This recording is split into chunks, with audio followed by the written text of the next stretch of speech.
What's up, guys? Down here at the BeachWood, 4190 Mission Boulevard. My name's Nick, the bartender over here.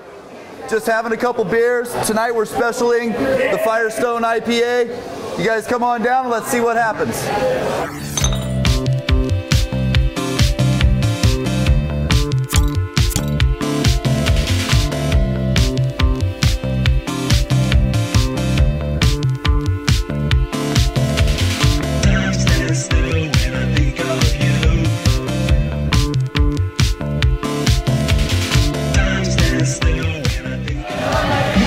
What's up, guys? It's The Beer's Gone Bad. It's where the beer flows like wine. You might realize we're not in our normal location tonight. Nope. We're in a new spot. We're down at BeachWood in Pacific Beach. Thank you to Happy Hour Magazine. Happy Hour Magazine made it happen. We're down here and we're going to review the Union Jack IPA from Firestone. Yeah, from Firestone. We're excited. It's kind of loud in here, but we're all mic'd up. We're ready to go. So you know what? Scott, what's Firestone? Where are they? Firestone's out of Paso Robles up in San Luis Obispo area. So Central California. Central California. I was going to say Central Coast, but Central California. I'm going to pour these as you talk. Yeah, go ahead. It started out in '96. There are two brothers-in-law. There's Firestone and Walker, so it's Walker Firestone. They got their start on a winery, like a vineyard in Santa Barbara County. Well, I mean, being in Paso, that's kind of wine country out there. Yeah, that's what you do. And I think one guy had his Firestone had the winery background, and Walker was just like, dude, let's do it. And they made some beers.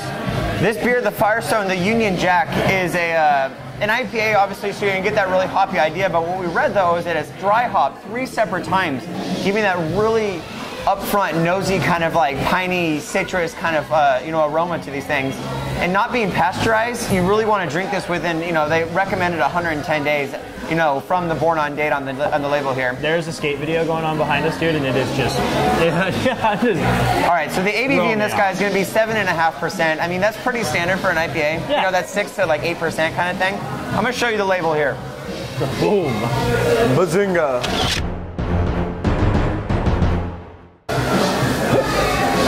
You love that, huh? It just cracks me up every time. So, let's look at this thing here. I think, dude, It's got what? I think we reviewed this, haven't we? No. We did the Reserve. Yeah, we did the Walker Reserve. This guy, day. I mean, look at this thing. This has got a really nice golden color, a really limited, minimal head on this thing, though, too. What are you going to give us for clarity, Pat? 1 Bud Light, 10 Rasputin. This guy's going to come in for me at like a 2.5. I'm giving it a straight 2. Yeah, 2.5. Only because it's pretty clear through the way through. Oh man, you smell this thing, and this thing is hoppy nation. It's got a nice citrus kind of aroma on the top. That dry hopping is really, I'm a big fan of dry hop beers. They give you that really pungent, hoppy flavor right off your nose. Tons of the aroma from it, which is great. Love that flavor, that smell flavor. What'd you taste? Did you taste that? It's actually a little bit sweeter than you would expect. For me, at least on my palate, it tastes like you get the fruitier undertones that come through a lot more than you would expect, like the bitterness and the hops. It's still bitter. It's still an IPA, but it's a little bit on the sweeter side for me. I've got a lot of grapefruit. Do you taste that? Yeah, absolutely. Oh. Can we just make a note that we're at, beer bars in San Diego are stepping it up. The fact that they're having this guy just on bottle, bottle and draft, by the way. That's insane. That's insane. It's rad. It's really rad. It's great to see the San Diego beer culture just... We live in such a rad... I'm going on a tangent here. I was having a conversation with a guy the other week, and we were talking about the fact is people, in our age, or just people in the beer world this time in, time in history, is such a unique time to be in, be into beer. We're in such a rad moment in time where there's so much cool stuff out there.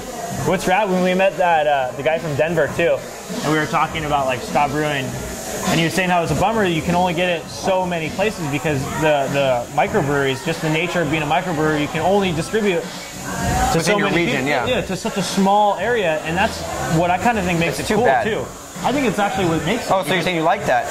Yeah, I mean, it sucks because you can't get all the beers that are out there, but... Makes it local? Yeah, those beers have a tendency to stick to what works in that area. All right. And I like that. You get a lot more stylization that way. It makes it rad. I'm soaked on beer right now. You guys... This is, dude, a fruitier beer. Are you getting the fruit? I mean, I'm getting the grapefruit. What kind of fruit, though? Because I'm getting that really piney the hoppy aroma. That's something like Northwestern, Pacific Northwestern, like 4 pounds per barrel they're using for this hop. I'm getting the hops and I'm getting the bitterness of the hops, and I think maybe I'm getting that sweetness from that grapefruit, which really complements the bitterness. But right when you first get it, enters your mouth, you're just like, whoa, it's sweet, and then it kind of gets to that bitter. What kind of mouthfeel is this producing for you? Is it, you know, a little thin and watery kind of beer? Do you feel like it's got a little more character to it, a little bit smoother, a little more velvety? No, it's definitely thin and watery, and I feel like it doesn't really.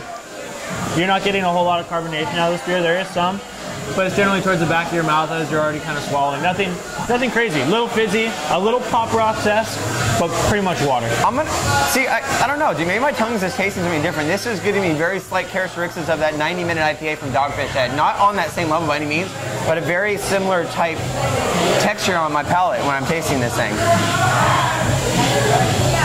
What are we doing here? We're good. We're cruising. I'm getting a. That's cool. I mean, if that's what you feel, man. To me, this has a very similar characteristic to that 90-minute Dogfish Head IPA. Whatever, though, it's your palate. You make the decision. I think it definitely has some sweet undertones going on, and I dig it. With that being said, give me a place you're gonna drink this and a score. Stuck in my mustache. Ooh, mustache flavor. Yeah, it's up there. This is kind of cool. Yeah, this looks rough. Not exactly. It's not a session beer because of the alcohol content. Okay. But this is a great going out beer in my opinion because it's not too heavy. It's got more flavor going on, but I could definitely have like 4 of these when I'm out. Great kind of like late night barbecue with your friends, maybe having a nice big full meal with it. I don't even know if I'd be eating with it. I think I'm just like, hey, we're gonna go out for a couple drinks, maybe shoot some pool, but it's like, hey, look, I got work tomorrow, I'm only coming out for a few beers.